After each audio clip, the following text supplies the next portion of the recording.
Haru tells Yoonji that the webtoon is rated 19+, making her stare at him before saying they're not kids and both know what it means. Haru thinks she's sugarcoating things to make him feel better but wonders how to explain that the story is about an elf and a demon lord. Feeling awkward, Yoonji regrets offering to help. She suggests that if he's embarrassed, he can use her ideas since she already has a story in mind. Haru worries she might be underestimating webtoons, but Yoonji reassures him she's not. She asks if he wants to see the story she wrote on her phone and hands it over. As Haru reads, he realizes she's incredibly talented, far better than he expected. Shocked, he calls her a master storyteller, especially since he's been working on his webtoon for 2 years. When she asks for his opinion, he admits it's amazing. Yoonji decides to refine it to make it webtoon ready.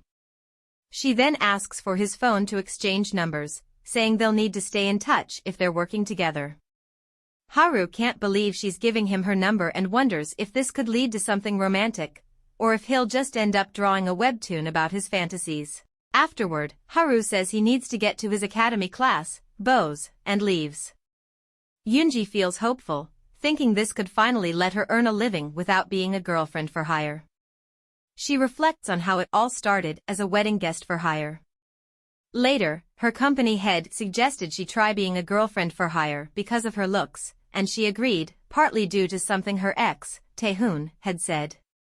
Shaking off the negative thoughts, she considers calling Sunghyun instead. Yoonji calls Sunghyun to let him know she's been practicing her storywriting skills and has decided to write a webtoon for real this time. She wants him to be the first to know.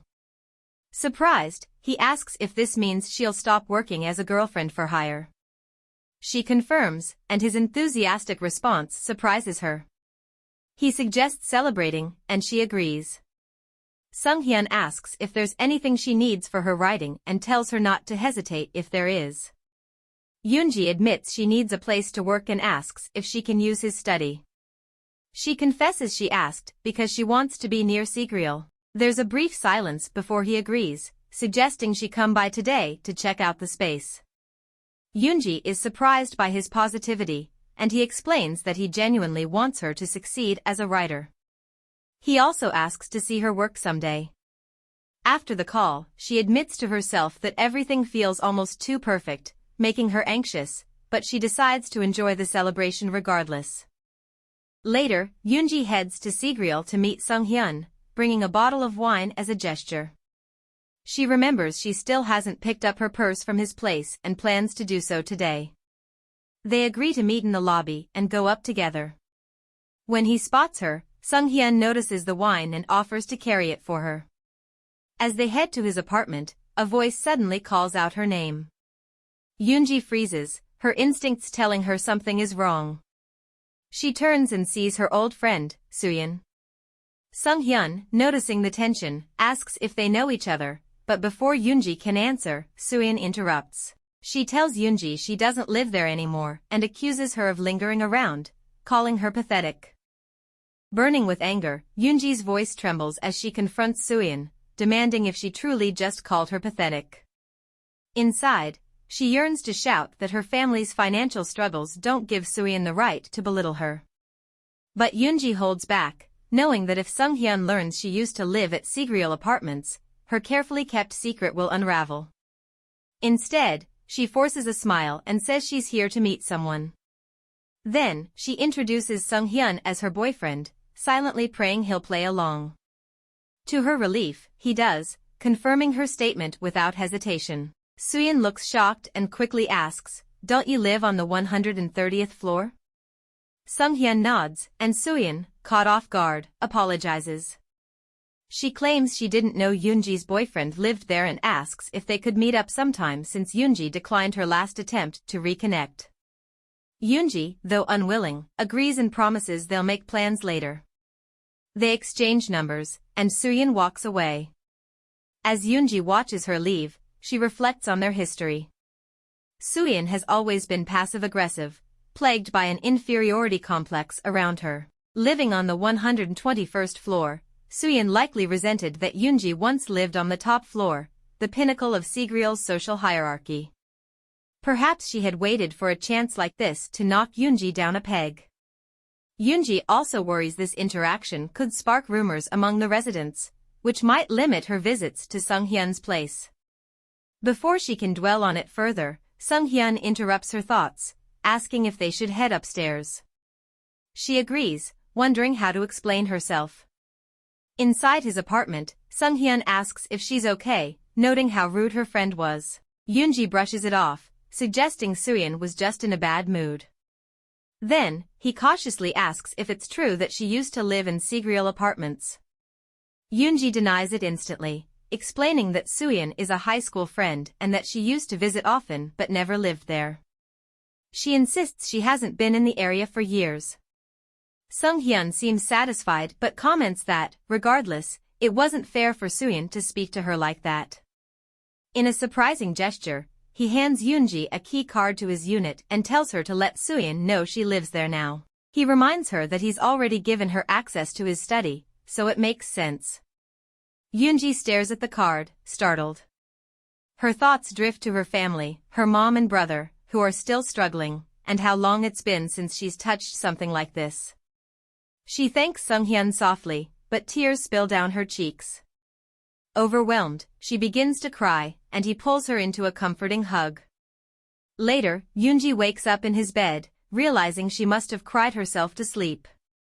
Sung-hyun walks over, and the atmosphere shifts as he leans closer. Things start to feel intimate, but she gently stops him, reminding him about the bottle of wine she brought.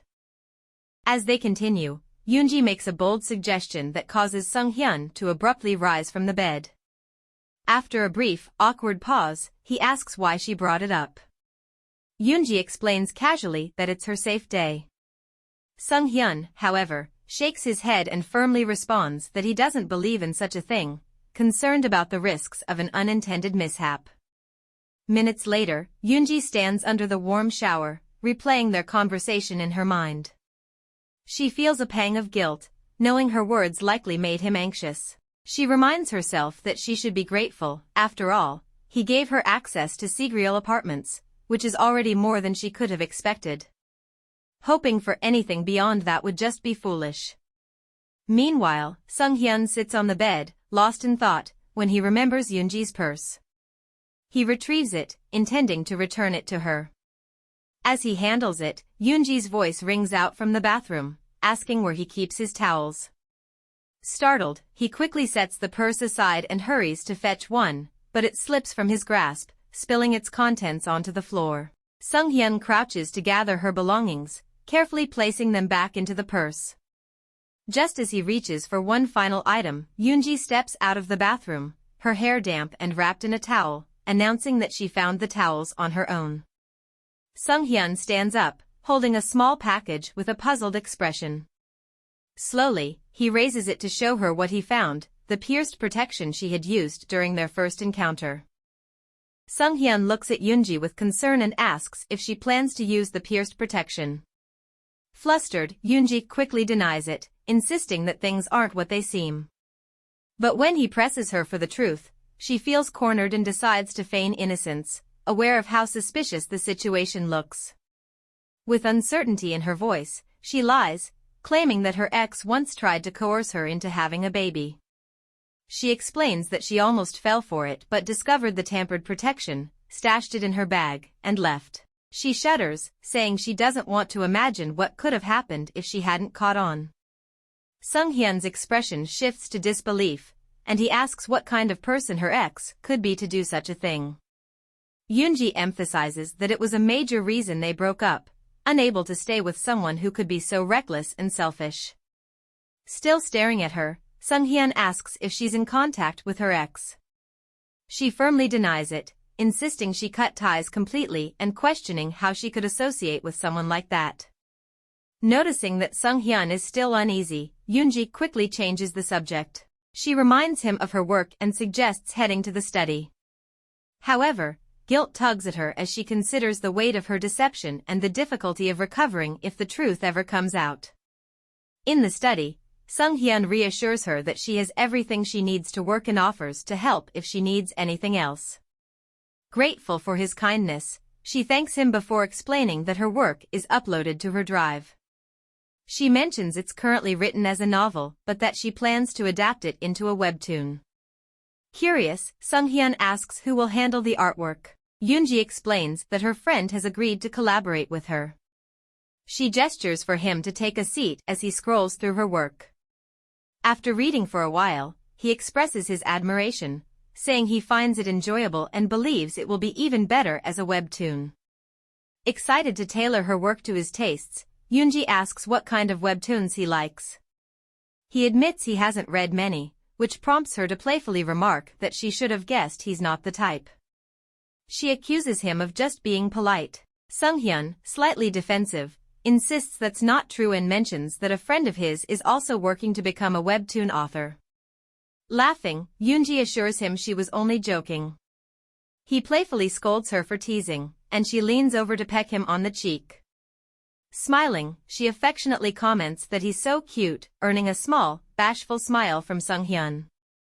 Sung-hyun can't shake the mention of Yoonji's ex from his thoughts. Though he feels the urge to ask more, he decides against it, not wanting to hurt her feelings or make her relive unpleasant memories. He resolves to avoid bringing it up, understanding it isn't her fault. The next day, as the sizzling of breakfast fills the kitchen, Yoonji glances at Sung-hyun and notes his seemingly cheerful mood. She asks how he slept. His answer, however, is bittersweet. He reveals that today is the day his ankle bracelet will be removed. While he admits relief that the device, which has limited his movements for so long, will finally be gone, he's unsure whether to feel happy. He adds that once it's removed, he can take her anywhere she wants to go. Yoonji watches him carefully, still grappling with the idea that he once ended someone's life. He doesn't seem like the type. Yet, as she reflects on her own darker moments, when she toyed with violent thoughts but never acted on them, she finds herself oddly impressed by his ability to take action, even if it's something she doesn't fully understand. Later, they head out to the car. As Sung-hyun offers to drop her off at home, Yoonji declines, saying she wants to enjoy a peaceful walk and gather her thoughts. On his way back, Sung-hyun's mind shifts to his busy day ahead, the visit to the precinct to remove the bracelet and the pile of work waiting for him at the office. But a creeping suspicion grows when he notices, through his rearview mirror, that he's been followed for over 30 minutes. His jaw tightens as he suddenly slams on the brakes, forcing the trailing car to rear-end him. The driver exits, sheepishly offering to exchange insurance information, but Sung-hyun strides up to him and grabs him by the collar. His voice is low and threatening as he demands to know who sent him, specifically asking if it was his uncle. The man stammers out an apology, insisting he's just running errands. Sung-hyun doesn't let go. His questions grow sharper. When did the surveillance start? Where had he been following him?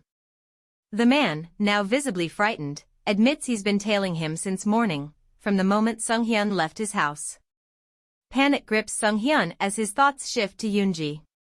If the man had been watching the house, Yoonji might be in danger. The scene cuts to Yoonji, lying motionless on the floor. Chaos erupts around her as panicked voices cry out for help. She is severely injured, blood pooling beneath her. As Sung-hyun's mind races, he recalls his uncle's ominous threat, one that promised harm to Yoonji. Yoonji's mind drifts to a childhood memory as she lies on the cold ground, barely clinging to consciousness. She recalls asking her mother why she didn't have a dad. Her mother's reply was firm yet tender: she didn't need a dad because she could do everything a man could. If Yoonji wanted to see her father, she just needed to look in the mirror. His features were imprinted on her face. That memory flickers like a faint light in her fading awareness. Meanwhile, Sung-hyun storms into his uncle's office, his fury palpable. Without preamble, he accuses his uncle of following him and, worse, sending someone to tail Yoonji. His uncle feigns ignorance, his expression calm and collected. He questions Sung-hyun's accusations, calling them baseless. Sung-hyun tosses a phone onto the desk with a loud clatter, saying he took it from the man who was tailing him.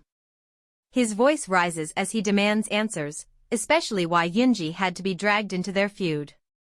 He presses his uncle to explain why he despises her so much. The older man shrugs, maintaining his denial, but Sung-hyun steps closer, slamming a hand on the wall behind his uncle.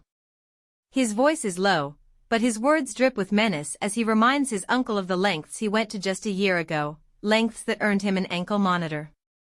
Despite the threat, his uncle continues to deny involvement. Finally, the older man sighs, offering a hollow apology for following Sung-hyun but insisting he has no idea where Yoonji is. Sung-hyun knows his uncle is lying but decides not to press further. He fears pushing the matter might endanger Yoonji more. As he turns to leave, he warns his uncle that he won't sit idle and endure these games any longer. The uncle scoffs, raising his voice to remind Sung-hyun of his place and questioning his audacity to speak to an elder in such a manner. Sung-hyun doesn't respond. He walks out, his fists clenched, his mind racing with fear for Yoonji. The next scene shifts to a hospital room. Yoonji stirs, her eyelids fluttering open. She feels warmth enveloping her hand and turns to see her mother sitting beside her. Her mother's hand is wrapped around hers, offering silent comfort. Startled, Yoonji asks why her mother is there. Her mother smiles gently, explaining that she came to care for her after receiving distressing news. She reveals that Yoonji was involved in a hit-and-run motorcycle accident, losing a significant amount of blood from a head injury. Her mother's voice softens as she continues, saying she rushed to the hospital the moment she got the call, arriving just as Yoonji was being prepped for surgery. Yoonji shifts slightly, wincing at a sharp pain in her neck. Her mother quickly cautions her, explaining that she has stitches on her head and needs to be careful. Yoonji, still groggy, asks if the person responsible has been caught. Her mother's expression darkens as she shakes her head. She explains that the culprit escaped without leaving any trace, not even a license plate. Yoonji's breath catches as her mother adds that she's been unconscious for an entire week. Before she can finish her sentence, her voice breaks, and tears stream down her cheeks. Yoonji, now more alert, studies her mother closely, noticing the signs of strain etched into her face. Her mother looks thinner, her once vibrant energy seemingly diminished. Guilt tugs at Yoonji's heart as she realizes how much her accident must have worried her. Determined to lighten the mood, she reassures her mother, reminding her that the hospital bills will be covered by insurance. Her mother nods, brushing off her own exhaustion, and shifts the conversation to Yoonji's well-being over the past week. The warmth in their exchange is comforting, and for a moment, Yoonji feels a sense of normalcy returning. As they talk, Yoonji's gaze falls on her phone resting on the side table. She notices an overwhelming number of missed calls and unread notifications. Concern fills her voice as she tells her mother that her loved ones must be worried sick. Scrolling through the messages, her eyes catch one from Haru. The message reads, "You don't need to collaborate if you're busy. Just pick up your phone." Without hesitation, Yoonji calls Haru, apologizing for her delayed response. As the phone rings, the scene shifts to Sung-hyun. Sung-hyun stands outside his apartment door, his thoughts a storm of worry. It has been over a week since Yoonji last contacted him, and the silence is gnawing at his nerves. He recalls their last interaction and curses himself for not pushing his uncle harder for answers about her disappearance. Unable to bear it any longer, Sung-hyun decides to visit Yoonji's home. Arriving at her building, he immediately notices the eerie darkness. Every window is unlit, giving the house an abandoned feel. His heart sinks as regret washes over him. As he steps into the elevator, he unexpectedly comes face to face with Suyeon. Recognizing an opportunity, he decides to approach her, hoping she might offer some clues about Yoonji. "Suyeon," he calls out, his voice steady yet urgent. "Have you heard from Yoonji? She's been gone for over a week, and I can't reach her." Suyeon hesitates, her expression unreadable. After a pause, she speaks, "We haven't spoken in over a year. To me, she's Luna now. The last time I saw her was at Sigriel Apartments." Her words strike a chord in Sung-hyun, but her next comment sends a spark of irritation through him. "You know," Suyeon adds with a smirk, Luna always seems obsessed with the 130th floor. Almost as if she set her sights on seducing someone who lives there.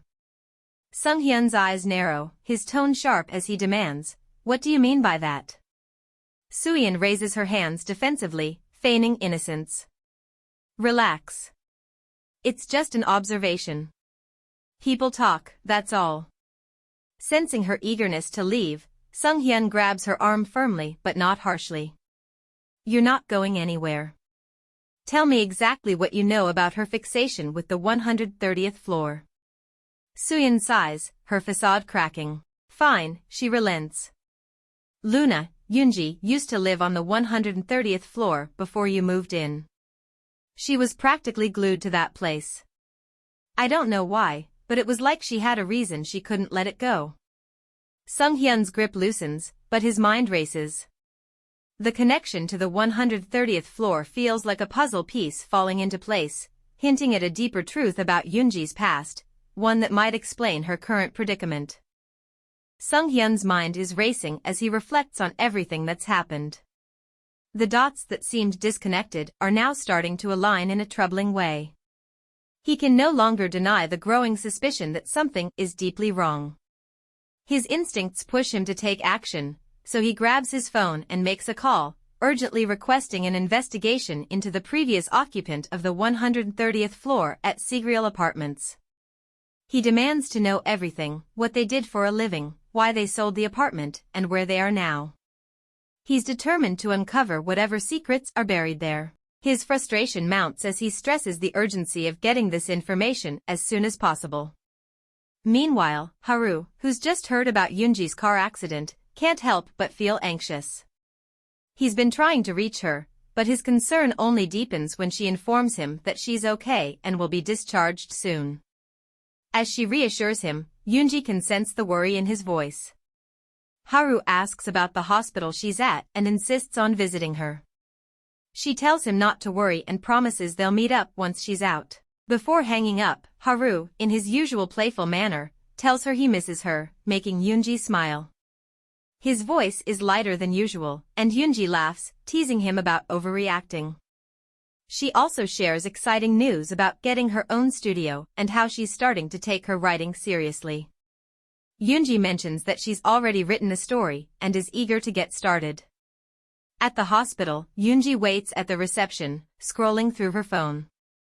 She messages Sung-hyun, explaining her accident and letting him know she's fine now. She tells him to call her when he has the time, but as she waits for a response, she starts to wonder why he hasn't been in touch. The thought nags at her, and she contemplates going to the Sigreal Apartments once she's discharged, hoping to find some answers. Just then, the nurse approaches with some troubling news. Yoonji's health insurance claim has been denied due to defaulted payments. Yoonji's mother reacts with concern, asking how they will manage the hospital bills. The nurse offers a small glimmer of hope, suggesting that if Yoonji resolves the payment issue, her insurance can be reinstated. However, the news does little to calm their worries. Yoonji's mother, who's already been under immense stress, considers taking out a loan to cover the costs. But Yoonji, feeling the weight of her previous promises, hesitates. She had vowed never to return to her former life as a girlfriend for hire, and asking her mother for financial help now feels like a step backward. Amid the chaos, Yoonji gets a notification from a new client, Sung Ji-hyuk. He offers her 5 times her usual rate for a same-day appointment. They set up a meeting and introduce themselves before leaving. Although the payment for the night's work is generous, Yoonji feels uneasy. As they start their meeting, Sung Jae-hyuk explains his request. He wants her to read to him until he falls asleep because he suffers from insomnia. Yoonji, a little surprised by the simplicity of the request, asks if that's all he needs. They arrive at their destination, and Yoonji starts reading a book to him. To her discomfort, the story seems to lean toward erotica. She hesitates, asking if the book is helping him fall asleep, but he offers another option, suggesting they can try something else if she prefers. He asks her to open a nearby drawer, and when she does, she finds something shocking. Seeing her reaction, Sung Jae-hyuk makes her a new offer. If she stays with him until morning, her payment will depend on how well she performs throughout the night. Yoonji leaves the hotel quickly, deep in thought about why Sunghyun hasn't responded to her messages and whether she should visit him. Just then, a message from Sunghyun arrives, inviting her over. She hurries to his place, but when she enters, she's taken aback by how dark his house is. Apologizing for her absence, she begins to explain her recent accident, but before she can finish, Sunghyun throws a book at her, telling her to open it. As she flips through the pages, she finds photographs from her encounter with Sung Jae-hyuk. Surprised, she tries to explain, but Sunghyun accuses her of constantly misunderstanding things. He asks if he's wrong in thinking she once lived on the 130th floor of the Seagrill apartments. Just as Yoonji is about to lie again, Sunghyun slaps her. In shock, she stumbles back and, in a burst of anger, yells at him, demanding to know if he just hit her. Dr. Yu sits in his office, reviewing notes, when Yoonji walks in, her clothes stained a bright, alarming red. Concerned, he asks what happened. Her voice is calm, almost eerie, as she explains that she had no choice, that it was Sunghyun who started it all. She describes how she tried to explain the misunderstanding to him, but he wouldn't believe her. Instead, he insulted her, calling her homeless and hurling cruel words that cut deeply. Tears fill her eyes as she admits she's terrified she might have hurt Sunghyun. Then, she freezes, staring down at her hand. For a moment, it looks as though she sees blood, but when she blinks, her hand is clean, no stains, no evidence. Dr. Yu studies her carefully and asks why she's come to see him today. Yoonji looks up, her voice trembling, as she confesses that she's struggling to separate reality from delusions. She wonders aloud if she really harmed Sunghyun and debates whether she should go check on him. Before she can say more, her body sways, her head drooping, and she collapses to the floor. Dr. Yu immediately rushes to her side. Meanwhile, at his office, Sunghyun receives a message from his manager. The message includes a post that seems relevant to the investigation Sunghyun had requested. As he reads, his heart races, the description matches Yoonji perfectly. Memories flood back from the night before when he had confronted her. He recalls Yoonji admitting she once lived on the 130th floor of the Seagrill apartments but lost everything a year ago when her home and belongings were seized. She had blamed Suyeon for lying about her situation, leading to her downfall. Sunghyun remembers how she said her friend found it ridiculous that she dated a man living on the same prestigious floor where Luna used to reside. His thoughts shift to their argument the previous night. Sunghyun had questioned why Yoonji went on a date with another man. She explained it was for work, that she wanted to quit but had no choice. She had been involved in a hit-and-run accident and was receiving treatment for a brain hemorrhage, but without insurance or money, she couldn't even afford the trip to see him.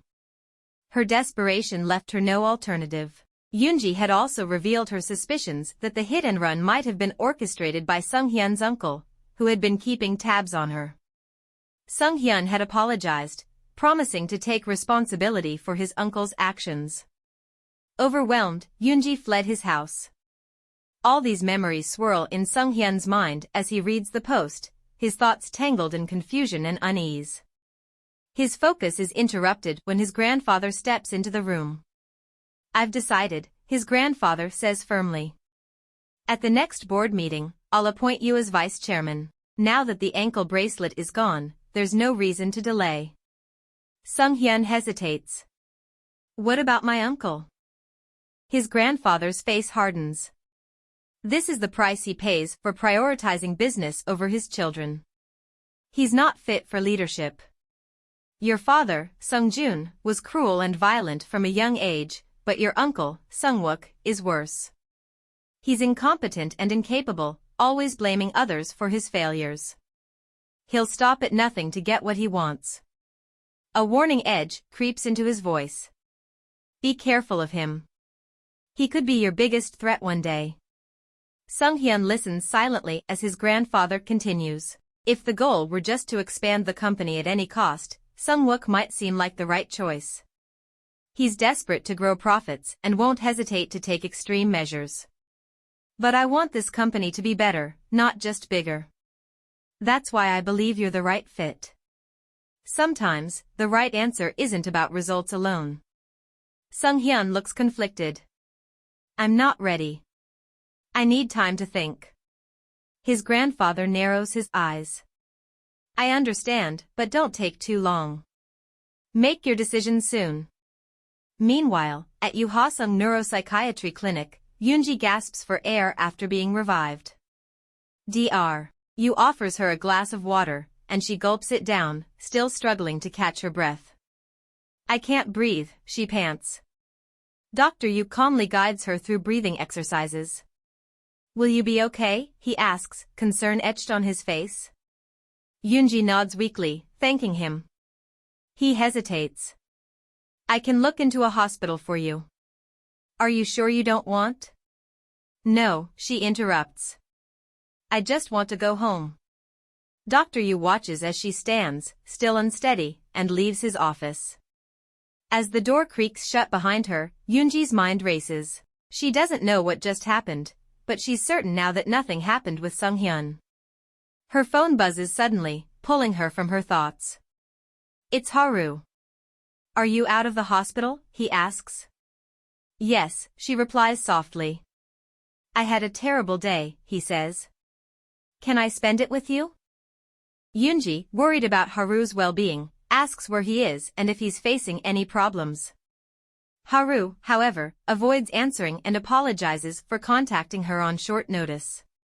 Yoonji offers to take a taxi to reach him quickly, planning to use money she got from a previous client's hotel room. While the memory of how she acquired the cash lingers, she reminds herself that she never intended to do anything inappropriate with the client. She simply saw him as an easy mark and blocked his number after the exchange. When Yoonji arrives at Haru's place and rings the doorbell, she's startled to see him shirtless, with only a towel covering his torso. Flustered, Haru explains he mistook her for the delivery person and wasn't expecting her to arrive so quickly. Usually, he takes his time getting ready. Yoonji tells him to take his time, and once dressed, he begins to share the struggles weighing on him. Yoonji guesses his troubles might be about his webtoon, but Haru reveals a deeper issue. His family is pressuring him to move back home, claiming he lacks the talent to succeed as an artist. He knows they might be trying to motivate him, but their words have left him feeling defeated. He questions why their criticism hits him so hard. Seeing Haru so vulnerable, Yoonji reassures him, though she privately judges his situation. She shares her own experience of nearly losing her job due to false accusations that ruined her mother's business and pushed her family from wealth into financial hardship. It shattered her self-image, making her realize her confidence had been tied to her circumstances, not her inner strength. Yoonji urges Haru to stop blaming himself and reminds him of the courage it took to leave home and chase his dreams. She emphasizes that his family should support him, not tear him down, especially when he's already struggling to get his webtoon published. Yoonji stands firm, pointing at Haru and declaring her determination to create a powerful story for him. Haru, quietly taking in her words, reflects on how much she has grown. To him, Yoonji is now even more remarkable, beautiful, and strong than he remembers. He marvels at her, wondering how someone could seem so perfect. Their conversation drifts to lighter topics, and after a while, Haru excuses himself to use the bathroom. Left alone, Yoonji starts to feel the effects of drinking too much. Dizzy, she collapses onto the bed. Moments later, Haru returns and finds her lying down. Concerned, he offers to call her a taxi, but she insists on staying the night. She reassures him, saying she trusts him because he's too nice to try anything. Haru, slightly offended, reminds her that he's still a man. She teases him, calling him cute, but he replies that it's not about being cute, he's only been holding back because he wanted to take things slow with her. Despite this, he leans in closer. In another scene, Sung-hyun's manager delivers a new report about Yoonji, mentioning that it includes sensitive information. As Sung-hyun examines the attached photos, he notices they are from Reemer's 12th anniversary event. Realization dawns on him. Yoonji is the daughter of Reemer's CEO. Sung-hyun is left in stunned silence, realizing the full extent of his family's actions. Reamer's downfall, he now understands, stems entirely from the innocence, his family's company. About a year ago, his father launched the cosmetics brand, emphasizing its image of purity and harmlessness. During a meeting with his father, Sung-hyun had asked about the sudden push into the beauty industry. Before he could get an answer, his uncle barged into the room, calling Sung-hyun's presence inappropriate. However, his father defended him, stating that he was old enough to start learning about their business operations. Sung-hyun soon discovered how far his father and uncle were willing to go. They hired broadcasters to smear Reamer's reputation and laid out their aggressive plans to expand the beauty empire. Sung-hyun sat quietly, absorbing everything. When he eventually voiced his concerns, his father dismissed him, saying he was too young to understand but would see the bigger picture one day. Now, Sung-hyun fully grasps the consequences. He has not only taken the prestigious 130th floor of Seagrill Apartments from Yoonji, but also destroyed her mother's company and disrupted her family's once happy life. Though he had no role in making those decisions, his complicity as a silent observer weighs heavily on him. He resolves to take responsibility for his part in their suffering. Meanwhile, at Haru's home, the atmosphere is warm and tender as Haru and Yoonji share quiet, intimate moments. Eventually, Yoonji drifts off to sleep. When she wakes later, she notices Haru is nowhere to be found. A sudden wave of unease washes over her, making her question if she had made a mistake in staying. Just as her thoughts threaten to overwhelm her, Haru returns, his face glowing with happiness, and he holds a bouquet of flowers. Surprised, Yoonji asks about the flowers. Haru, still smiling, confesses his feelings and asks if she'd like to be his girlfriend. In a separate scene, Sung-hyun's grandfather is seen slyly sliding open a window. He places the future of the innocents in Sung-hyun's hands before, in a shocking turn, leaping through the window. The silence is shattered by the sound of glass breaking. At Moon Sung-hyun's vice-chairman inauguration, the crowd gathers, eagerly waiting for the chairman to open the event. Yet, Sung-hyun senses something is wrong, his grandfather is never late. The tension thickens until a man rushes in, breathless, and announces devastating news: the chairman has jumped from the rooftop. The room erupts into shocked whispers and anxious murmurs. Among the chaos, Sung-hyun's uncle stands out with an unsettling, almost satisfied expression. This revelation triggers a flood of memories in Sung-hyun's uncle. He recalls learning that his father had appointed Sung-hyun as the vice-chairman and drafted a new will naming him the heir to the innocents, bypassing his own claim to the legacy. The thought enrages him. Overcome by fury, he had lashed out violently, smashing anything within reach and vowing not to let the inheritance slip through his fingers. The question of whether his anger turned into action lingers, shrouded in mystery. At the funeral, uncertainty fills the air. Guests whisper about the chairman's death. Did he truly jump from the company building? Was it suicide, or something more sinister? Sung-hyun, standing amid the mourners, refuses to believe it. Tears stream down his face as he denies the idea that his grandfather would take his own life. Suddenly, the solemnity is interrupted as police officers arrive. To everyone's shock, they arrest Sung-hyun, naming him the prime suspect in a murder case. In custody, Sung-hyun protests his innocence, demanding to know the reason for his arrest. The officer presents a document, the will left by Chairman Moon Ju-young. It seemingly implies that Sung-hyun had threatened his grandfather to secure the vice-chairman position. Furious, Sung-hyun insists he's been framed, but his protests fall on skeptical ears. The officer presses further, bringing up Sung-hyun's past. He points out that Sung-hyun already has a record for causing his father's death, and now his grandfather has met a similar fate. He suggests that Sung-hyun's motive was clear, to seize control of the company.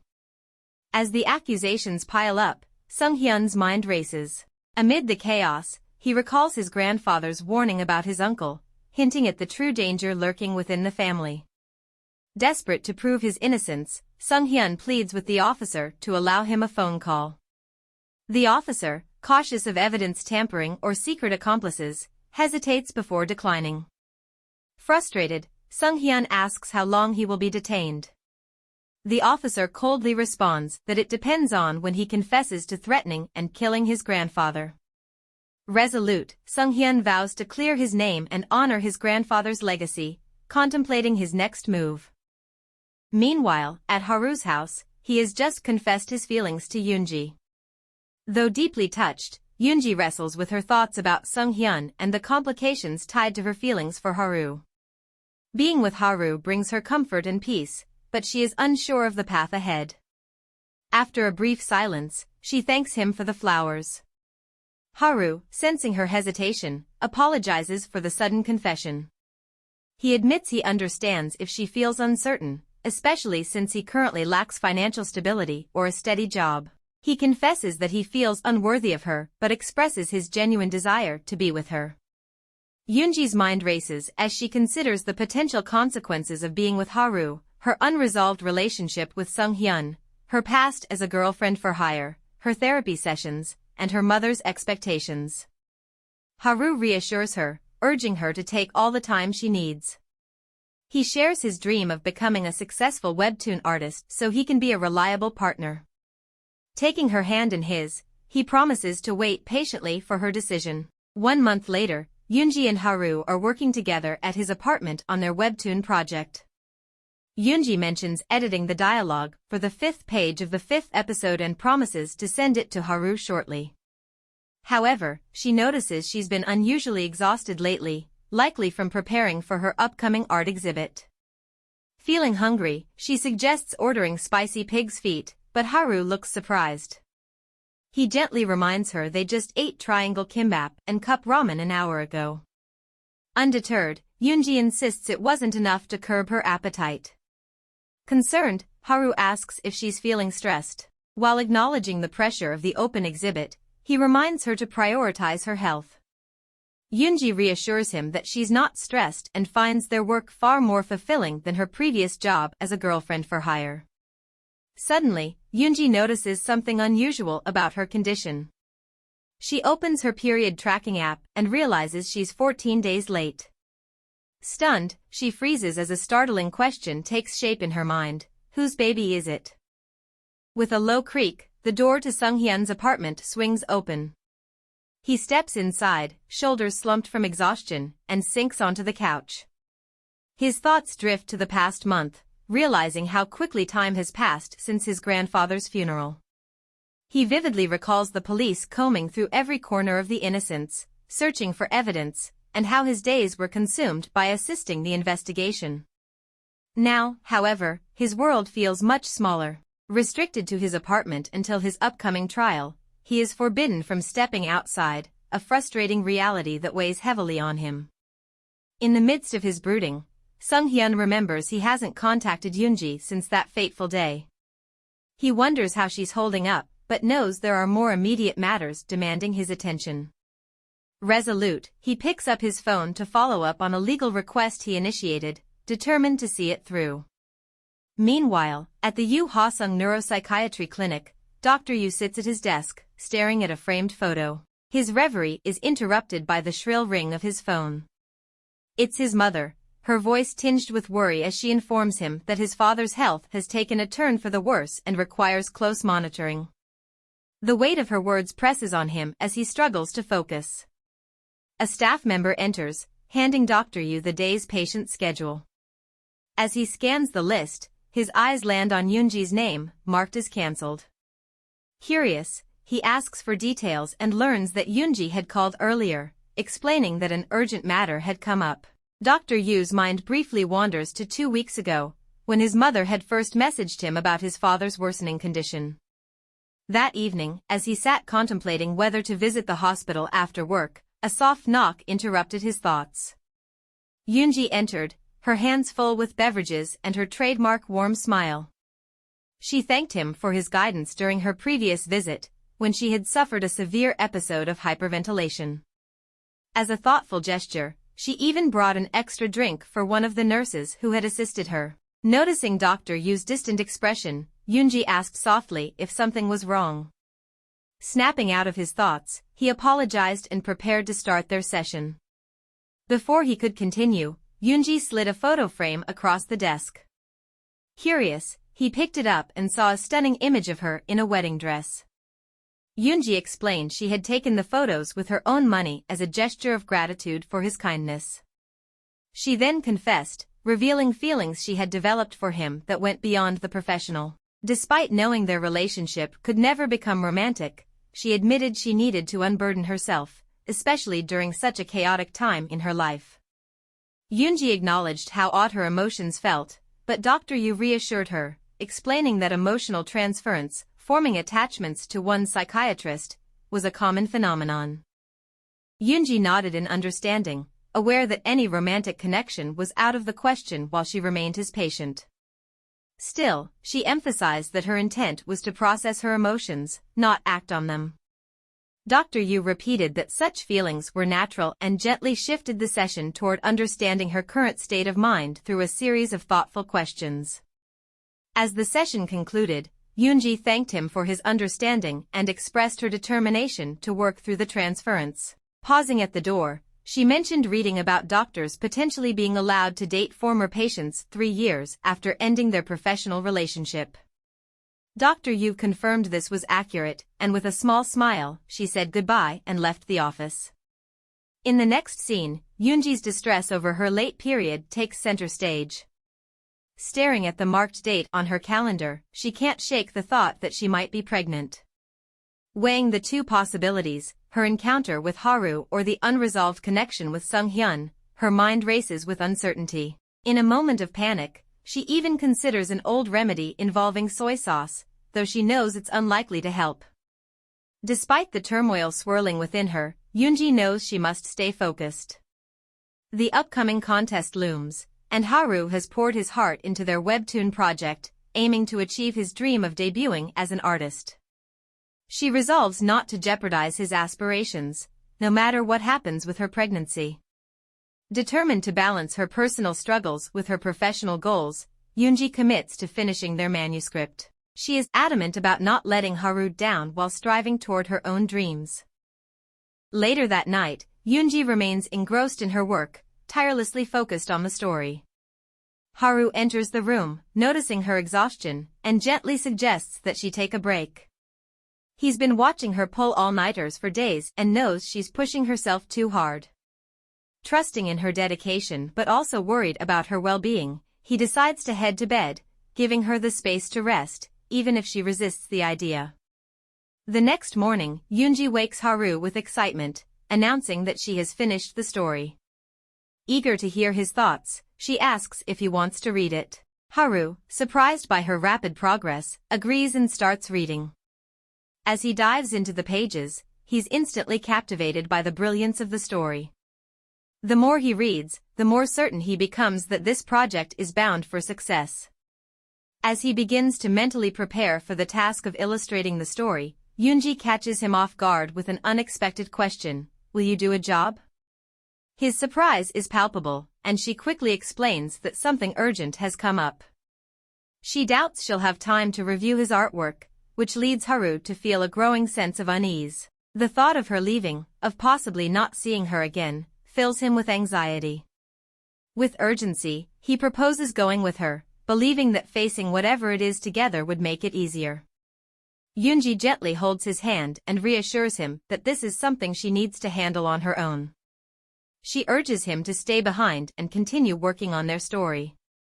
When Haru presses her, asking where she's going, she simply responds, "Home," meaning the Seagriel apartments. At the Seagriel apartments, Sung-hyun is surrounded by a mountain of materials scattered across his desk, none of which provide any substantial evidence.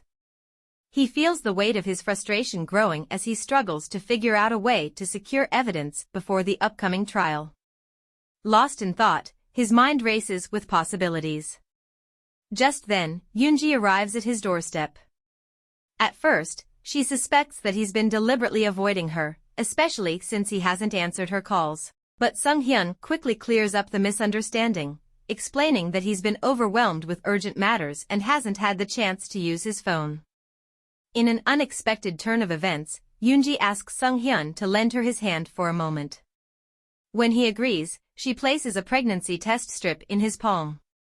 As he studies the test strip, she nervously explains that she isn't sure about the results and plans to visit the hospital on Monday to confirm them. In a wave of concern, Sung-hyun pulls her into an embrace, apologizing for not answering his phone, realizing how much anxiety it must have caused her. He continues to apologize, expressing regret for the hardship he's put her through and for making her anxious. But before he can finish, Yoonji gently extricates herself from his arms. With a tremor in her voice, she voices her doubt about the baby's paternity, stating that they can't just go back to how things were. Her words cut deep, and Yoonji begins to cry, the tears flowing uncontrollably as she processes everything. Sung-hyun, however, remains steadfast. He reassures her that it doesn't matter. While he acknowledges that he may have his own feelings about the situation, he insists that the most important thing now is her well-being. His comforting words stir something inside her, and Yoonji reflects that, despite everything, he hasn't changed. She can hardly believe that he could say it doesn't matter, especially in the midst of such an emotional moment. Meanwhile, Sung-hyun grapples with his own emotions. Even if the child isn't his, he knows he has no right to be disappointed. After all, he wasn't officially her boyfriend and had failed to stay in touch. Just as the emotional exchange continues, Sung-hyun's phone rings, breaking the silence. It's his manager, calling with updates regarding the chairman's properties. Sung-hyun informs Yoonji about the situation, telling her that he must go but will be back shortly. He urges her not to go anywhere while he heads to the office. Once there, his manager briefs him, explaining that things are calm for now but will soon pick up again. The manager asks if he's ready to go up to the office, to which Sung-hyun agrees without hesitation. As they head to the office, a voice calls out, "Hyung," and Sung-hyun freezes in place. He turns to find Haru standing there, addressing him with the term used by younger males for an older male. The unexpected encounter leaves Sung-hyun wondering what Haru is doing at the office. Yoonji's mother, Kim Ji-yeon, finishes her work for the day, her thoughts dominated by concern for her daughter's health. As she walks along, a man suddenly approaches her, asking if she is CEO Kim of Reamer Cosmetics. Instinctively, she denies it, her mind racing with the possibility that he may be here to collect debts or ask for an interview. However, the man calmly explains that he is a lawyer working on a case for Vice Chairman Moon Sung-hyun of the Innocents and urgently needs her assistance. Meanwhile, at the office, Sung-hyun is taken aback by Haru's unexpected appearance. Realizing he's running behind schedule, he politely asks Haru to wait for a moment while he deals with an urgent matter, assuring him they will continue their conversation soon. The employees in the office start whispering, gossiping about the vice chairman's unexpected visit while he is supposed to be under house arrest. Haru overhears their conversations and, sensing the growing tension, decides to wrap up his meeting with Sung-hyun, promising to reconnect at a later time. Sung-hyun eventually reaches his grandfather's office, but as he surveys the room, he feels a pang of disappointment. His search for evidence proves unfruitful, as the field investigation appears to have been completed without yielding any clues. As he stands there, he recalls a conversation with his grandfather, who had expressed complete faith in him. With a sense of sentimentality, Sung-hyun resolves to preserve his grandfather's belongings, even if they turn out to be of no use in the investigation. Determined to honor his grandfather, he begins packing up the items. Just as he is about to leave the office, Haru appears in front of him. Haru explains that he stayed in the parking lot because of the unsettling attention they had received earlier. He requests a private conversation with Sung-hyun, eager to discuss matters further. In a quiet corner of the office, Haru and Sung-hyun sit, the weight of recent events hanging in the air. Haru, lost in thought, recalls the unsettling feeling that had overtaken him earlier at his home.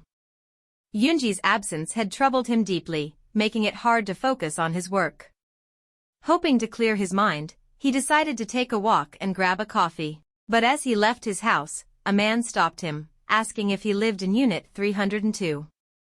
The man kindly reminded him to properly separate his trash, a detail Haru had overlooked. Apologizing, Haru said about fixing the issue, sorting the waste into the appropriate bins. As he rifled through the garbage, his eyes caught sight of a pregnancy test strip. The sudden appearance of the test left him frozen for a moment, the implications heavy in his mind. His thoughts immediately turned to Yoonji. Had she been anxious after their recent intimate encounter? But as he examined the test, the result was undeniable. It was positive. A wave of uncertainty washed over him, adding yet another layer of confusion to the already tumultuous situation. Back at Sung-hyun's apartment, Yoonji waits, her heart racing with anticipation. She knows he's running late, but still, she can't shake the feeling that something's off. As her gaze drifts across the cluttered desk, her eyes land on scattered papers, piquing her curiosity. She had never truly understood what Sung-hyun's work entailed, and now, faced with this glimpse into his world, she decides to dig deeper. The papers might hold the key to unraveling the mystery that had always surrounded him. As she sifts through the documents, something catches her eye, something that makes her heart stop in its tracks. She uncovers a startling truth: Sung-hyun works for the Innocents, the very company that has been a sworn enemy of her family for years. The shock is overwhelming, leaving her breathless and reeling from the revelation. Before she can fully process the implications of her discovery, the door to the apartment swings open. Sung-hyun steps inside, his face filled with genuine remorse as he apologizes for his lateness. But just as quickly, his tone shifts, excitement creeping into his voice as he announces the unexpected arrival of a guest he's brought with him.